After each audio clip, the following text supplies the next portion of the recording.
Когда начало альтсезона, как будет перетекать ликвидность и какие секторы будут расти сильнее остальных. Все это будет в этом видео, поэтому досмотри его до конца, будет интересно и полезно. Погнали. Прежде чем мы поговорим о главных темах видео, не могу не упомянуть о новом президенте США Трампе и его предвыборных обещаниях по отношению к криптоиндустрии. От увольнения председателя SEC до создания стратегического резерва. Все эти моменты очень хорошо и благоприятно, по сути, должны отражаться на крипте. Бурная реакция биткоина не заставила себя долго ждать, и мы в принципе видим ежедневное обновление АТХ, что не может не радовать, и соответственно позитивный настрой всей криптотусовки. Помимо самого Трампа в Сенате и Палате представителей превалирует республиканская партия, и это только в плюс. Если говорить по-простому, те законы, которые будут применяться по отношению к криптовалюте положительные, они будут быстрее, соответственно, и узакониваться в определенных штатах. Но важное отступление, что сама инаугурация Трампа будет 20 числа, то есть 20 января 2025 года. Именно поэтому до этого числа мы с вами можем что-то интересное увидеть на просадку там на 10-15%. Конечно же, маловероятно уже после всех этих событий, но это может произойти. Именно поэтому пока что сильно радоваться не стоит, и когда уже пройдет инаугурация, именно тогда я ожидаю начала огромного бычьего забега. Я думаю, печатание долларов не заставит себя долго ждать после 20 января. Именно тогда в конце января и начало февраля я ожидаю пробития биткоина за одну монету $100 000. Наступит перетекание ликвидности, о которой мы сейчас поговорим, и просто цунами денег розничных инвесторов, которые пойдут в криптосферу. Друзья, более часто излагаю свои мысли по рынку, проектам, монетам и так далее в своем телеграм-канале. Обязательно по ссылочке в описании переходи, подписывайся, там же ты найдешь наш чат, мы помогаем друг другу, наша комьюнити очень сплоченная, поэтому обязательно подписывайтесь. Вот пример потока ликвидности на ваших экранах в предыдущих бычьих циклах. Так ли будет в этот раз? Давайте с вами разбираться. Сейчас на экранах вы видите эту же самую картинку, у нас есть 4 фазы, точнее, как было ранее. Фаза первая — это биткоин, когда в принципе доминация биткоина растет, основной поток ликвидности переходит в биткоин, и после этого мы переходим в эфириум. Эфириум начинает догонять его, далее идут тяжеловесы, и только потом начинают стрелять низкокапы и мемы.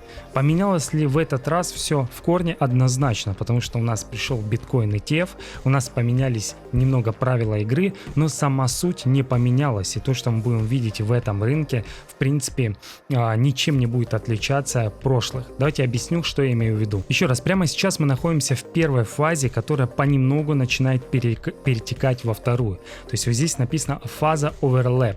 Внимательно ее почитайте, мы к ней обязательно вернемся. Это когда понемногу соотношение эфира к битку начинает изменяться, то есть эфир начинает по соотношению немного догонять. Сейчас мы находимся на трекере криптовалютных ETF, соответственно, это биткоин и эфириум ETF. И за последние дни вы можете посмотреть, какой большой приток. Также ниже вы можете глянуть, какой именно фонд сколько набирает. Помимо этого, общий чистый денежный поток, приток по крупнейшим фондам, то есть все это на CoinMarketCap можно посмотреть. Это за последние 30 дней. Помимо этого, давайте посмотрим на доминацию биткоина. Доминация биткоина растет уже более 700 дней, 711 дней, начиная с 40%, это был 22 год начала, и сейчас до сегодняшнего дня. В своем телеграм-канале я также рассказывал, что я ожидаю доминацию примерно 63-65%, после этого мы пойдем на снижение и наступит так называемый альтсезон. Сейчас что мы с вами видим? Давайте уберем этот график, приблизим. Доминация дошла до отметки 60,5%, доминация биткоина, и понемногу начинает снижаться. Но мне кажется, это все-таки небольшой импульс, и мы дальше будем расти до 63 примерно, 65, и здесь мы уже будем опускаться до 45. Все это рассказываю опять же в своем телеграм-канале, можете перейти и все это прочесть. Именно поэтому прямо сейчас мы находимся на первой стадии, понемногу перетекающей во вторую. Пока вся ликвидность сосредоточена на биткоине, доминация, соответственно, растет. Альткоины либо в просадке, либо идут в консолидации. Никакого альтсезона мы с вами не увидим. Так или иначе, как я уже сказал, начало альтсезона я ожидаю в конце января, либо начало февраля.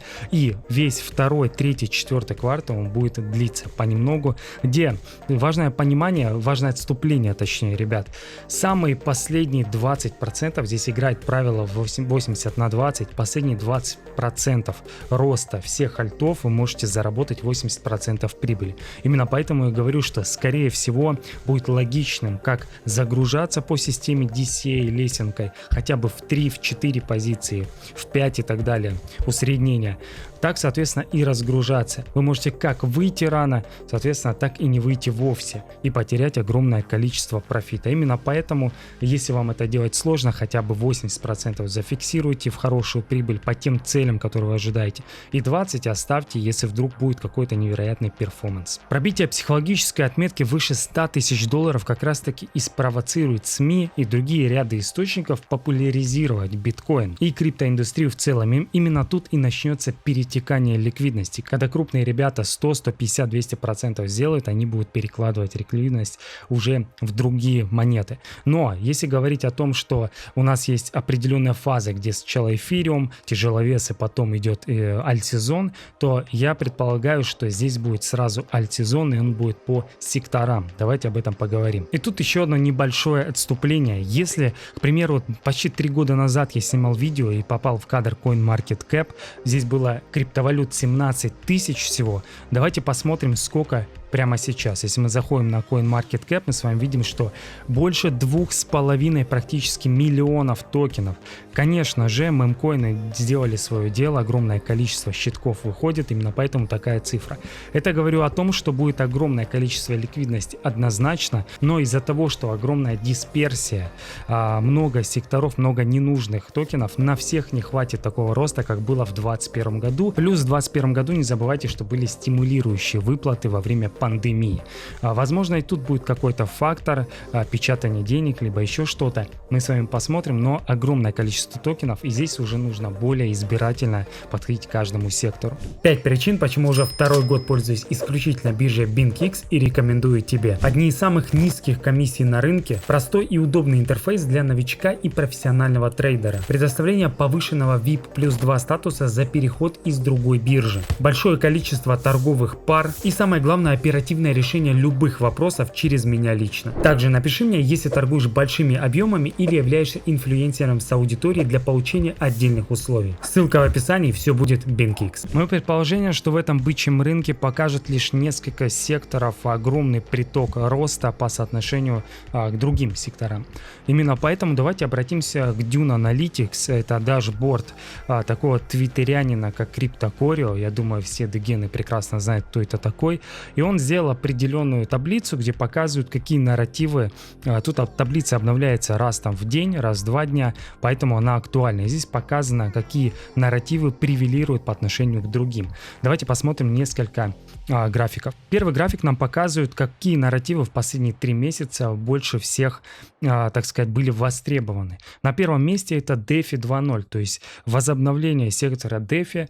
Токены из этого сектора, соответственно, показывали хороший рост, показывали хорошую активность, ТВЛ, в общем, ончейн метрики. Все, что связано с DeFi 2, было на слуху, грубо говоря, последние 3 месяца. На втором месте у нас RVA, и на самом деле Real World Assets, я не совсем верю в этот нарратив именно в этом цикле, потому что так же, как и GameFi, мне кажется, для каких-то серьезных продуктов, которые будут нести пользу, нужно достаточно большой таймлайн, большое количество времени. Именно поэтому, я думаю, на следующий цикл RVA, DePIN, GameFi покажут себя очень-очень хорошо. Пока что в этом цикле DeFi однозначно будет хорошо себя показывать, я верю именно в этот сектор. Мемы, тут как бы не нужно о них говорить, все они говорят, они на слуху. Искусственный интеллект, здесь почти в конце у нас находится L2, очень много Layer 2 решений, которые похожи друг на друга, ничем не отличаются, но именно в этот сектор я также верю. Большинство, грубо говоря, токенов в моем портфеле находится L2.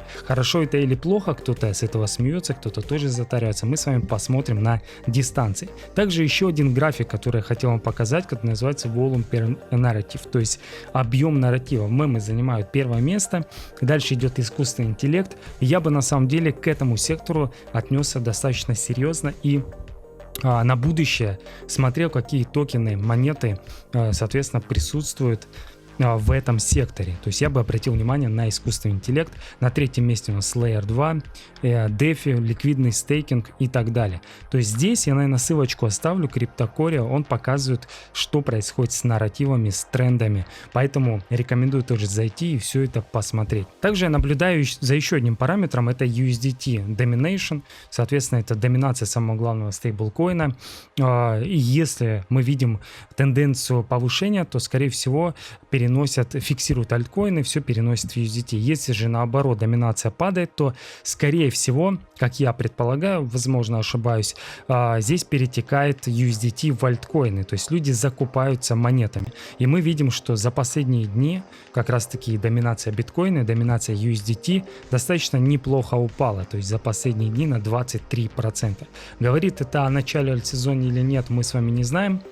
Посмотрим, но как положительный фактор. Также давайте еще обратим внимание на фандрайзинговую активность за последние 30 дней. Она выросла на 268%. Если говорить по-простому, то фонды инвестируют чаще и больше. На 268% по отношению с прошлым месяцем. Также можем посмотреть аналитический дашборд по венчурному финансированию. И здесь показано, что если мы берем за год, то последний месяц у нас идет с отрывом. То есть, начиная, наверное, с сентября 2022 года, мы не видели такую венчурную активность. Сейчас же на более чем $2,5 миллиарда и лидирует Animoca Brands. Кстати, она инвестирует зачастую в GameFi и в искусственный интеллект. Исходя из всего, что я сказал в этом видео, сейчас у нас начало ноября, и я ожидаю, что начало альтсезона будет в 2025 году, это конец января, начало февраля. Именно к тому времени, я думаю, что доминация биткоина начнет снижаться, мы увидим около либо выше $100 тысяч за биткоин, соответственно, СМИ будут об этом трубить, все будут говорить. Очень много будет признаков, что начинается альтсезон. И если раньше мы с вами видели, что перетекание ликвидности у нас идет с биткоина в эфир, потом в тяжеловесы и потом только в низкокапы и мемы, то здесь все поменялось. Сейчас перформят мемкоины, сейчас перформят биткоин, и только потом сразу будет рост по секторам. К примеру, месяц-два будет роста искусственного интеллекта, потом эта ликвидность будет перетекать в L2, потом будет перетекать в DePIN, к примеру, там, и так далее. То есть как это я вижу? Огромный приток ликвидности мы с вами будем наблюдать, большое количество проектов, токенов, которые будут выходить. Именно их я и буду в своем Telegram и YouTube канале оповещать, делать обзоры, чтобы вы видели, куда можно направить свой взор. Что вы думаете по этому, пишите в комментариях. Всем пока.